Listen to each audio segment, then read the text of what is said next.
अवधूत चिंतन श्री गुरुदेव दत्त श्री स्वामी समर्थ। तुम्हा सर्वांचे श्री स्वामी समर्थ माऊली या आपल्या यूट्यूब चॅनलवर मी मनापासून स्वागत करते। तर आजचा हा आपला व्हिडिओ आहे ते गुरुचरित्र पारायण कसे करावे, त्याचा नियम आणि अटी काय आहेत ते आपण बघणार आहोत। तर सुरुवात करूया आपल्या व्हिडिओला।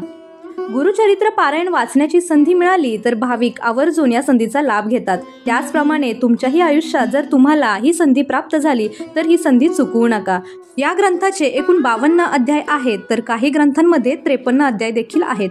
श्री दत्तात्रय महाप्रभूंनी नामधारकास अतिसामान्यांना गुरुप्रणित मार्ग मिळावा म्हणून श्री गुरुचरित्र सांगितले आहे। हे श्री गुरुचरित्र हा 5वा वेद मानला जातो।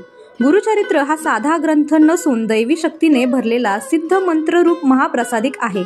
श्री गुरुचरित्र या ग्रंथाचे 52 अध्याय असून ओवी संख्या 7491 इतकी आहे। काही ग्रंथांमध्ये 53 अध्याय आहेत।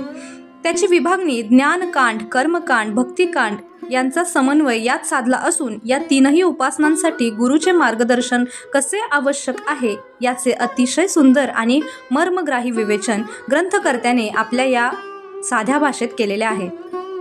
या ग्रंथामध्ये श्रीपाद श्रीवल्लभ व नृसिंह सरस्वती यांच्या लीलांचे चमत्कृतीपूर्ण वर्णन रसाळपणे केलेले आहे। इतकेच नव्हे तर श्री गुरूंच्या चरित्राच्या निमित्ताने त्यांच्या असंख्य लीलांचे कथात्मक निरूपण अतिशय प्रासादिक आणि सुबोध भाषेत केलेले आहे। गुरुचरित्र वाचन सुरू करण्यापूर्वी आदल्या दिवशी 4 कुत्रे व 1 गाय यांना नैवेद्य द्यावा। 4 कुत्रे म्हणजेच 4 वेद होय। 1 गाय म्हणजे दत्तात्रयांची कामधेनू असल्याने हा नियम जरूर पाळावा असे सांगितले जाते। पारायणापूर्वी फुले, विशेषतः देशी गुलाबाचा हार, तुळशी, सुगंधी उदबत्ती, धूप, कलश, विड्याची पाने, नैवेद्यासाठी पेढे किंवा अन्य काही अष्टगंध, चंदन, अत्तर, रांगोळी, 2 आसने, 1 चौरंग, चौरंगावर पिवळे किंवा भगवे कापड, चौरंगाभोवती व गुरु दत्तात्रयांच्या आसनाभोवती रांगोळी काढावी। चौरंगास आंब्याचे तोरण बांधावे। प्रमुख दरवाजात तोरण बांधावे। चौरंगाजवळ डाव्या बाजूस समई लावावी। वाचन चालू असेपर्यंत समई लावलेलीच असावी व अगरबत्ती पेटती ठेवावी। पारायणास बसण्यापूर्वी गावातील दत्त मंदिरात अथवा जर तुमच्या जवळपास कोणतंही स्वामी समर्थांचा मठ असेल, केंद्र असेल तर तिथे जाऊन विडा, सुपारी व नारळ ठेवून पारायणास उपस्थित राहण्यासाठी स्वामी समर्थांना, दत्तगुरूंना प्रार्थना करावी। घरातील वडील मंडळीस नमस्कार करून पारायणासाठी आसन ग्रहण करावे।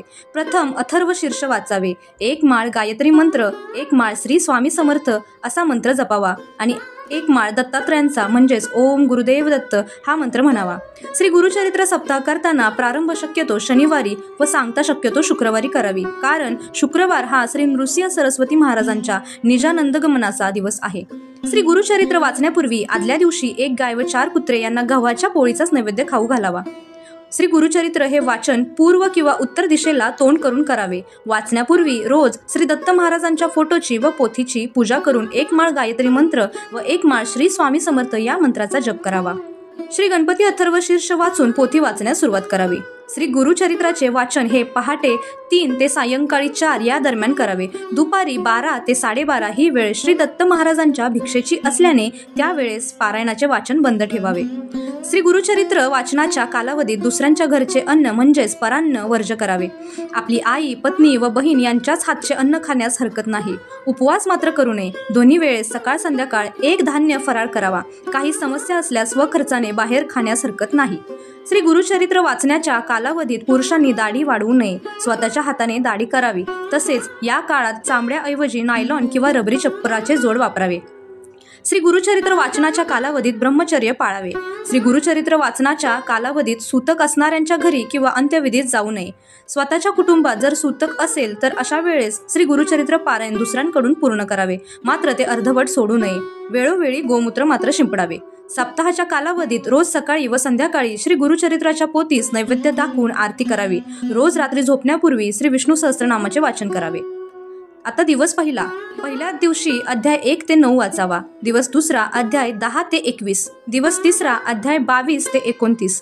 दिवस चौथा अध्याय 30 ते 35। दिवस 5वा अध्याय 36 ते 38। दिवस 6वा अध्याय 39 ते 43 आणि दिवस 7वा अध्याय 44 ते 53।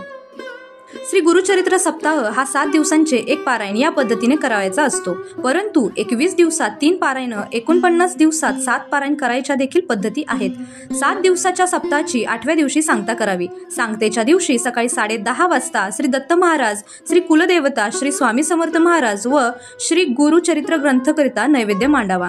ग्रंथाचा नैवेद्य गायीला खाऊ घालावा किंवा स्वतःच्या ताटामध्ये घ्यावा आणि मगच भोजन करावे। श्री गुरुचरित्र वाचनाच्या कालावधीमध्ये सुद्धा आपल्या नित्यसेवेत खंड पडू देऊ नये। शक्यतोवर जमिनीवर झोपावे, पलंगावर झोपू नये। श्री गुरुचरित्र 3 दिवसाचे वाचन सुद्धा करतात। 1 दिवसीय पारायण फक्त दत्तधाम व राष्ट्रसेवेसाठी करावे। वैयक्तिक पारायण मात्र 7 दिवसाचे करावे। श्री गुरुचरित्राच्या निष्ठापूर्वक पारायण केल्यामुळे अनुभूतीपूर्वक साक्षात्कार होतो, हे या ग्रंथाचे वैशिष्ट्य आहे।